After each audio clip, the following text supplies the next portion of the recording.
ভয়ঙ্কর আগুন লেগেছে বেগবাগানের কাছে একটি বহুতলে।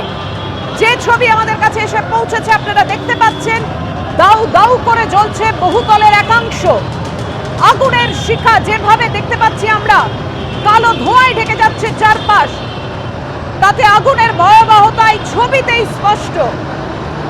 শহর কলকাতায় ফের অগ্নিকাণ্ড। বেগবাগানের কাছে একটি বহুতলে আগুন লেগেছে। একের পর এক ছবি আসার সঙ্গে সঙ্গে পুরো বিষয়টি আপনাদের কাছে স্পষ্ট করতে থাকবো। দেখতে পাচ্ছেন আরো একটি ছবি আপনাদের সামনে রেখেছি। একেবারে বহুতলের একটি একাংশে যেভাবে আগুন লেগে গেছে দেখতে পাচ্ছেন, সরাসরি সেই ছবি আপনাদের সামনে রেখেছি।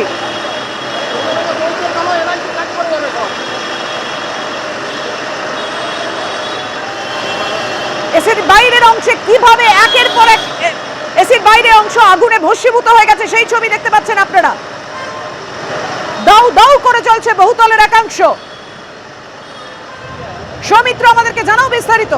দেখো, এই মুহূর্তে তুমি দেখতে পাচ্ছ দাউ দাউ করে আগুন জ্বলছে, বিধ্বংসী আগুন। কারণ এটা কলকাতার অন্যতম একটা গুরুত্বপূর্ণ জায়গা। তুমি দেখতে পাচ্ছ বেগবাগানের যে বহুতলের ছবি তুমি দেখতে পাচ্ছ, আমার ক্যামেরাপার্সন সৌমেন পান তোমাকে দেখাচ্ছে। সেখানে দেখতে পাওয়া যাচ্ছে একেবারে দাউ দাউ করে আগুন জ্বলছে, বিধ্বংসী আগুন। কি কারণে আগুন লেগেছে সেটা দমকলের তরফে এখনো পর্যন্ত সরকারিভাবে বলা হয়নি।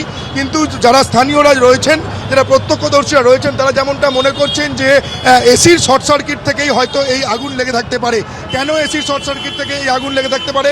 তুমি দেখো পাপিয়া, তুমি ছবিটা দেখলেই দেখতে পাবে যে জায়গা থেকে আগুন দেখতে পাওয়া যাচ্ছে সেখানে একাধিক এসি রয়েছে। প্রচুর এসির যে আউটডোর মেশিন, সেই এসির আউটডোর রয়েছে।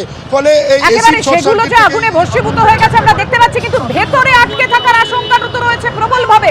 সেটা নিশ্চিত করা গেছে কি সৌমিত্র, যে ভেতরে কেউ আটকে আছে কিনা? দেখো এখনো পর্যন্ত ভেতরে কেউ আটকে রয়েছে কিনা পুলিশের তরফে বা দমকলের তরফে কেউ নিশ্চিত করা যায়নি। তবে আজ যেহেতু শনিবার, তবে যারা এখানকার যারা স্থানীয় বাসিন্দারা তারা যেমনটা জানাচ্ছেন যে শনিবার হওয়াতে হয়তো এই অফিস বন্ধ থাকতে পারে। সেটা এখনো পর্যন্ত সরকারিভাবে জানানো হয়নি পুলিশের তরফে। তবে এটাই সবথেকে বড় আশঙ্কার, যে যেভাবে আগুন লেগেছে আমরা দেখতে পাচ্ছি এবং দ্রুত যেভাবে আগুন ছড়াচ্ছে, তাতে ভেতরে যদি কেউ আটকে থাকে তাহলে কিন্তু ভয়ঙ্কর অবস্থা হয়ে যেতে পারে। সেটাই এখন সবথেকে বড় আশঙ্কা। এই মুহূর্তে দমকলের প্রথমে আমরা দেখতে পেয়েছি যে দমকলে দুটি ইঞ্জিন এসে আগুন নেভানোর কাজ করছিল। এই মুহূর্তে দমকলের ইঞ্জিনের সংখ্যা যত সময় যাচ্ছে ততই বাড়ছে। এই মুহূর্তে দমকলের 5টি ইঞ্জিন ঘটনাস্থলে এসছে এবং যুদ্ধকালীন তৎপরতায় এই আগুন নেভানোর কাজ করছে। এবং তুমি দেখতে পাচ্ছ যে এই যে বহুতলে যেখানে আগুন লেগেছে তার আশেপাশেও কিন্তু এসির আউটডোর রয়েছে। তার ফলে এই আগুন দ্রুত ছড়িয়ে যাওয়ার একটা সম্ভাবনা থেকেই যাচ্ছে। পাপিয়া, তুমি সেটাই সবথেকে বড় এর আশঙ্কার বিষয়, যে এসির আউটডোর আমরা দেখতে পাচ্ছি যে এই যে এসির আউটডোর মেশিন থেকে পুরো ছাই হয়ে গিয়ে সেই ছাই ভগ্নাবশেষ নিচে পড়ছে বহুতল থেকে নিচে। যারা পথচারী তারা এখানে, এবং আমরা দেখতে পাচ্ছি রাস্তায় বহু পথচারী ভিড় জমিয়েছে, তারা আতঙ্কিত হয়ে পড়েছেন। কারণ খুব স্বাভাবিক যে রাস্তার উপরে এই বহুতল বিল্ডিং, এই এজেসি বোস রোড বেগবাগানের সামনে কলকাতার অত্যন্ত গুরুত্বপূর্ণ রাস্তা এবং এখানে প্রচুর গাড়ি চলাচল করে।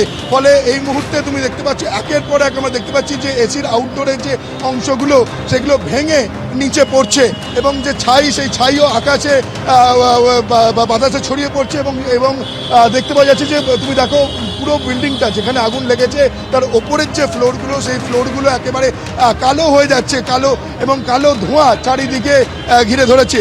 এবং তোমাকে বলে রাখি সেই ছবি আমরা দেখতে পাচ্ছি, কিন্তু সবথেকে বড় প্রশ্ন যেটা, বহুতলের একাংশে যেভাবে আগুন লেগেছে, এয়ার কন্ডিশন মেশিনের যে বাইরের অংশ, আউটডোর ইউনিট, সেই অংশগুলো দেখতে পাচ্ছেন পরপর 3টে একেবারে পুড়ে ছাই হয়ে গেছে।